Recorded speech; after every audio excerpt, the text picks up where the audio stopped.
Ancient Persia was crazy. Like, really crazy. So let's start light with Cyrus's death plot and work our way up to the really creepy, downright scary stuff. Number 10. Picture this. You're born. You haven't even opened your eyes yet, and your grandpa's already plotting your murder. That was baby Cyrus's welcome to the world. His grandfather, King 𝐴𝐸𝐺, had one of those ancient nightmares. You know, the kind where your grandson grows up to snatch your throne and ruin your retirement plan. So naturally, 𝐴𝐸𝐺 goes full medieval and decides, let's kill the baby. But here's the twist. The royal hitman assigned to the job takes one look at baby Cyrus and goes, yeah, no, I'm not built for infanticide. So instead of turning the kid into ancient history, he drops him off with a random shepherd like he's a cursed baby Moses with no instructions. And just like that, the future king of Persia is off the grid, herding sheep, chasing goats, and living his best peasant life, while the royal family pretends he never existed. Meanwhile, Destiny's just stretching in the background like, alright, let's get ready to rumble. And Cyrus is all set to give them a hard time because wait until you hear how he started his first political campaign. Number 9. So young Cyrus is living his best peasant life until one day the kids in the village elect him king in a game. And instead of playing nice, he goes full tyrant mode. One noble kid refuses to follow orders, Cyrus has him whipped. Not grounded, whipped. When the noble's dad finds out and storms over to complain, everyone suddenly realises this kid plays a little too well. This is when people start going, why does that peasant child order nobles around like he owns the place? Because, plot twist again, he kind of does own the place. Now let's get to the point where this story turns disturbingly into Game of Thrones. Number 8. So remember Harpagus, the royal advisor who defied orders and secretly saved baby Cyrus instead of, murdering a literal infant? Well, when Grandpa 𝐴𝐸𝐺 found out, he didn't just get mad, he went full psycho grandpa. He invites Harpagus over for a lovely dinner, and the guy probably knew what was coming. Harpagus shows up, sits down, starts eating this mysterious stew, probably thinking, this meat's kinda tender. And then 𝐴𝐸𝐺 hits him with the worst dinner reveal in history. Surprise! That was your son. Bon appetit. Yep, the man fed Harpagus his own kid while smiling like some creep. But Harpagus, he didn't scream, didn't snap, he just swallowed the grief, literally, and waited. Years later, when Cyrus came of age, guess who helped him start a rebellion? Yep, Uncle Cannibal's ex-dinner guest. Cyrus takes the throne, Grandpa 𝐴𝐸𝐺 gets dethroned and humiliated, and Harpagus finally serves up revenge. Cold, calculated, and preferably not with a side of human stew. And as for Cyrus, his victory wasn't just bloody, it came with one of the weirdest flexes in ancient warfare. Number 7. At the Battle of Thymbra, Cyrus shows up to fight a much stronger army. Most kings would panic, but not our guy Cyrus. He sniffs the battlefield and thinks, camels, I need more camels. Because enemy horses hate the smell of camels. Apparently they stink worse than a teenage locker room after PE. So Cyrus loads up an entire front line with camels and marches them toward the enemy. The horses go full nope mode, start throwing tantrums and run away. So obviously, Cyrus wins. This man literally won a war using weaponized camel body odour. History books call it a strategy. I call it ancient biological warfare. But this isn't the only genius and insane thing Cyrus did. Number 6.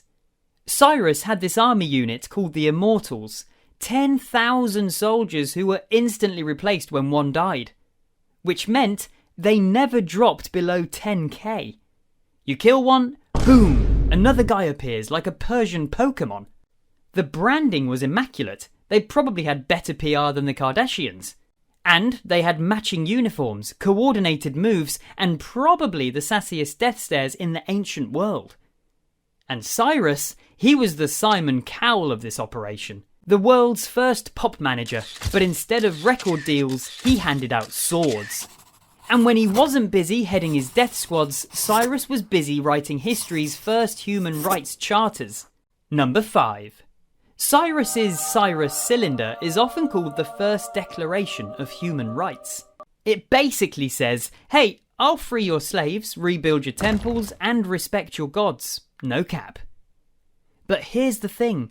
It also reads like a royal press release, like, I'm not like other kings, I'm a cool king. Imagine your ruler drops a PR bomb on a clay scroll saying, worship who you want, just remember, I'm awesome. Historians debate whether it was true human rights or just the world's first viral PR stunt carved on a sausage-shaped brick. Either way, iconic. But it gets even better. Number 4. So, Cyrus dies and gets buried in Passagadee. But even dead, the man had jokes. His tomb reportedly came with this engraved warning. Oh man, I am Cyrus, who founded the empire of the Persians and was king of Asia. Do not begrudge me this bit of earth that covers my body. Translation, don't be salty, I'm buried here. It's literally just a handful of dirt. It's like the ancient version of don't hate the player, hate the game. Also, pretty solid flex for a guy who ruled half the known world and still wanted to sound humble-ish. That was probably Cyrus's MO, trying to be the ruler by the people and for the people.